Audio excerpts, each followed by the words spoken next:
में क्या होता है? लंबाई होती है और चौड़ाई होती है। ठीक है, तो कल हम आप लोगों को बताए थे परिमाप निकालना, आज बताएंगे आयत का क्षेत्रफल निकालना। ठीक है, क्लियर है? चलो अब देखो क्षेत्रफल क्या होता है। लंबाई है, ये है चौड़ाई। तो देखो आयत का क्षेत्रफल क्या हो जाएगा? आयत का क्षेत्रफल होता है लंबाई गुणे चौड़ाई। क्या होता है? आयत का क्षेत्रफल बराबर लंबाई गुणे चौड़ाई। यानी हम क्या करेंगे? लंबाई और चौड़ाई का गुणा कर देंगे, वही आपका क्षेत्रफल हो जाएगा। ठीक, मान लो अब जैसे अगर लंबाई 5 मीटर है, ठीक है, और चौड़ाई 4 मीटर है। मान लो कि लंबाई 5 मीटर है और ये चौड़ाई क्या है? 4 मीटर है। ठीक, तो अब आयत का क्षेत्रफल क्या होगा? तो आयत का क्षेत्रफल क्या होगा? लंबाई गुणे चौड़ाई। 5 मीटर और गुणे 4 मीटर, तो 5 चौक 20, यानी हो गया 20 वर्ग मीटर। भाई मीटर का मीटर में भी तो गुणा होगा, तो क्या हो जाएगा? 20 वर्ग मीटर। ये क्या होगा? आयत का क्षेत्रफल। ठीक है, अब इतना जाने दो कि जब भी क्षेत्रफल की बात करें तो क्या अभी परिमाप की बात थी, तो परिमाप में हम क्या करते? चारों भुजाओं को जोड़ लेते थे। अगर ये लंबाई थी तो ये भी तो लंबाई है, ये चौड़ाई है तो ये भी चौड़ाई है। तो परिमाप में हमने कहा कि लंबाई धन चौड़ाई धन लंबाई धन चौड़ाई, यानी चारों को क्या करो? जोड़ लो। अब बात क्षेत्रफल की आ रही है, तो क्षेत्रफल में क्या होगा? क्षेत्रफल में केवल लंबाई और चौड़ाई का क्या कर देंगे? गुणा कर देंगे बस, यानी लंबाई गुणे चौड़ाई। बस इतना ध्यान रखो कि जहां क्षेत्रफल की बात आए, आयत के क्षेत्रफल की बात, तो हम सीधे सीधे क्या करेंगे? लंबाई और चौड़ाई को आपस में गुणा कर देंगे। ठीक है, क्या करेंगे? लंबाई और चौड़ाई को आपस में गुणा करेंगे। भूलेगा तो नहीं? ठीक है, अब देखो जैसे हमने कहा लंबाई मान लो 5 मीटर है और चौड़ाई है 4 मीटर। अच्छा, ये 5 मीटर चौड़ाई कहाँ 4 मीटर है? अब ये मन में आता होगा कि कहे क्यों चौड़ाई ना 5 मीटर हो जाए, ये भी तो आता होगा भाई। अगर आप लंबाई कहें 5 मीटर हो तो चौड़ाई भी 5 मीटर है, कौन गड़बड़ है? कोई गड़बड़ है भाई? दोनों 5 मीटर है, तब वो आयत नहीं रहेगा, वर्ग हो जाएगा। वो क्या हो जाएगा? वर्ग हो जाएगा। अभी कल बताए थे ना कि आयत की लंबाई चौड़ाई क्या होगा? दोनों में अंतर होगा। अंतर क्या होगा? लंबाई हमेशा बड़ी होगी और चौड़ाई हमेशा छोटी होगी। ये भी पहचानने का प्रयास करो। जैसे मान लो हमने कहा कि एक आयत की लंबाई 12 मीटर, लंबाई कहे हमने कहा मान लो 12 मीटर है और 4 मीटर है और कोई आयत है। अब इसमें ये बताओ कि आयत की चौड़ाई कितनी होगी? नहीं जानो तो चौड़ाई हमेशा कम वाला होगा। क्या होगा? कम वाला। यानी अगर हमने कहा कि ये 12 मीटर और ये 4 मीटर का एक आयत है, ठीक है, अब आप इसमें ये बताओ कि इसकी लंबाई इसमें क्या मीटर होगी? 4। नहीं नहीं नहीं, लंबाई होगी 12 मीटर और चौड़ाई होगी 4 मीटर। हमेशा ही जानो कि चौड़ाई लंबाई से कम ही होगी अगर वो आयत है, लंबाई अधिक होगी चौड़ाई से। क्लियर है? अब आप कहो कि मान लो सर जी ये भी 12 मीटर हो जाए और हम कह रहे चौड़ाई भी 12 मीटर हो जाए, तो क्या आयत नहीं होगा? तब आयत नहीं होगा, तब वो आयत तब वो वर्ग हो जाएगा। क्यों? क्योंकि हमने कल बताया था कि वर्ग की चारों भुजाएं क्या होती हैं? बराबर। अगर मान लो ये 12 मीटर है तो ये भी अगर 12 मीटर है, ठीक, तो भाई ये भी 12 मीटर होगा, तो ये भी 12 मीटर ही होगा कि नहीं? तब बताओ तब क्या ये आयत है? नहीं। तो ये क्या हो जाएगा आपका? वर्ग हो जाएगा। क्लियर है? कोई दिक्कत नहीं? अब समझ गए? अभी आपका आयत का क्षेत्रफल हो गया। अब इसी तरीके से वर्ग का क्षेत्रफल निकालना बता दें। ठीक है, अब देखो यहाँ बता देते हैं आपको वर्ग का क्षेत्रफल कैसे निकालेंगे। अगर ये वर्ग है तो वर्ग का क्षेत्रफल कैसे निकालेंगे? वर्ग का क्षेत्रफल को निकालने के लिए यही है कि भुजा का भुजा में गुणा कर दो, यानी एक भुजा की दूसरी भुजा में गुणा कर दो। ठीक भाई, कल हमने परिमाप बताया था, तो परिमाप है मतलब भुजा को 2 बार गुणा कर दो, यानी भुजा गुणे भुजा, ये ना करना 2 गुणे भुजा, गलत हो जाएगा, दोनों में अंतर है।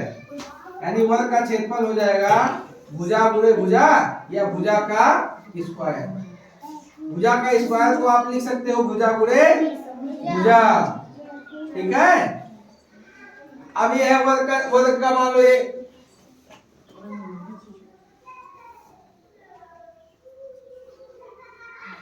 मान लो ये ए बी सी डी इसको कहते हैं, यह एक वर्ग है, इसकी एक भुजा की माप 12 मीटर है, तो अब इसका क्षेत्रफल क्या होगा?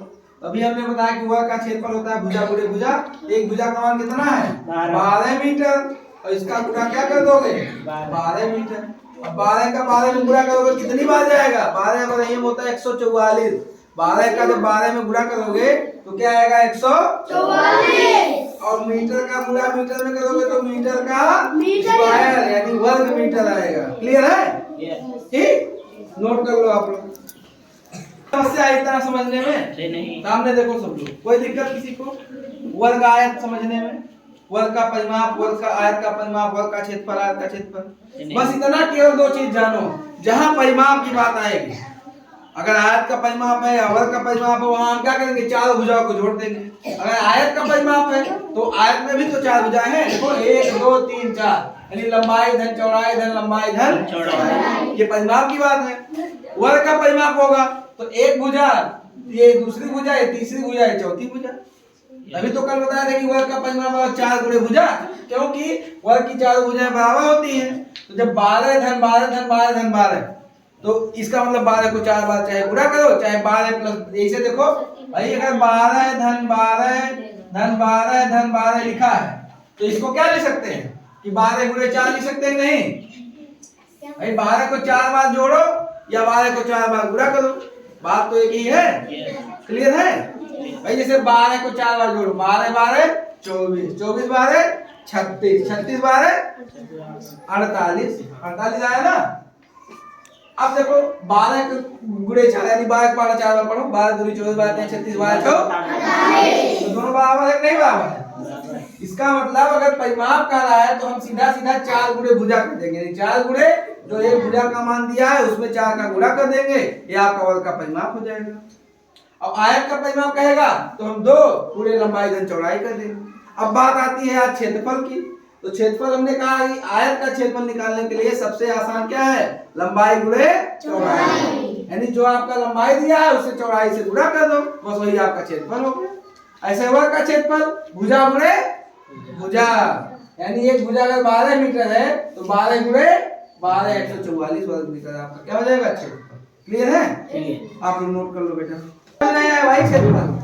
कोई ऐसा बच्चा जिसको समझ में ना आया, ईमानदारी से खड़े हो जाओ भाई। अगर ना समझ आया हमसे 20 बार पूछो, लेकिन पूछो,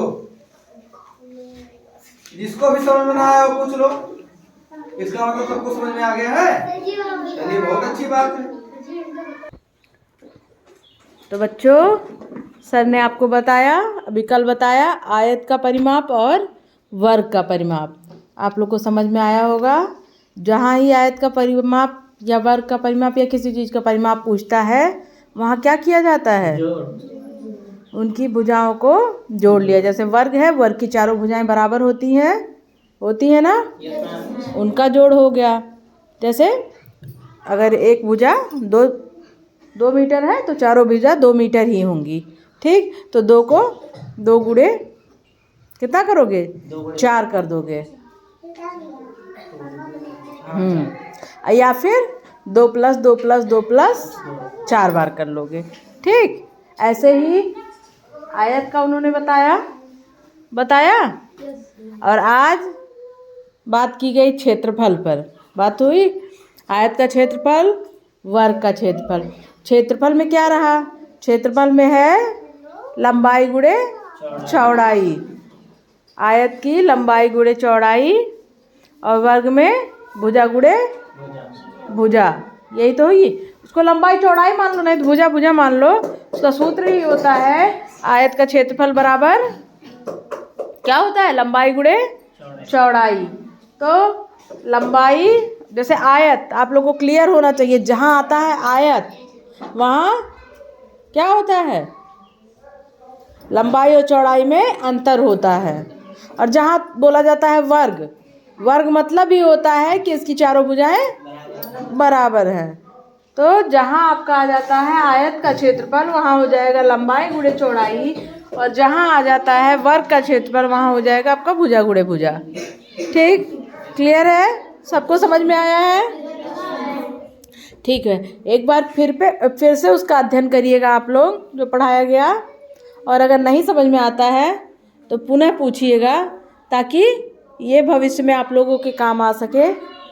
हाँ, क्योंकि ये मैथ है, ये आगे तक यही चलता है। आयत का क्षेत्रफल, वर्ग का क्षेत्रफल, मतलब जो भी है ये सब वही बना रहता है, वही क्वेश्चन रहते हैं। थोड़े क्वेश्चन में फेरबदल हो जाता है, लेकिन करना वही होता है। इसलिए आप लोग को जानना बहुत ज़रूरी है। तो इसको नोट कर लीजिए कॉपी पे, और अभी क्वेश्चन देंगे उसको लगाइएगा। ना सॉल्व कर पाइएगा तो फिर से पूछिएगा, जब तक समझ में ना आ जाए। बस समझ में आना चाहिए, ठीक है? तो इसको आप लोग नोट करिए। और धन्यवाद इतने आराम से सुनने के लिए और पढ़ने के लिए। बहुत ठंडक है ना? और ठंडक में इतनी भारी संख्या में आप लोग आए हैं, उसके लिए आप लोग बधाई के पात्र हैं। लेकिन आप लोग स्वेटर पहन के आइए और टोपी लगा के आइए। देखिए बहुत बच्चे अभी तक स्वेटर नहीं पहने हैं, ठंडक लग जाएगी। यही चढ़ती ठंडक उतरती ठंडक लग जाती है। बीच में तो बाकी लोग स्वेटर पहने ही रहते हैं, हाँ? या फिर ठंडक लगती रहती है शुरू में, या फिर ठंडक उतरती रहती है, तब ठंडक लगती है। बीच में सब लोग स्वेटर पहने रहते हैं। इसीलिए आप लोग स्वेटर पहनिए, टोपी लगाइए और अपना काम करिए, पूर्ण मनोयोग से पढ़ाई करिए। धन्यवाद बच्चों।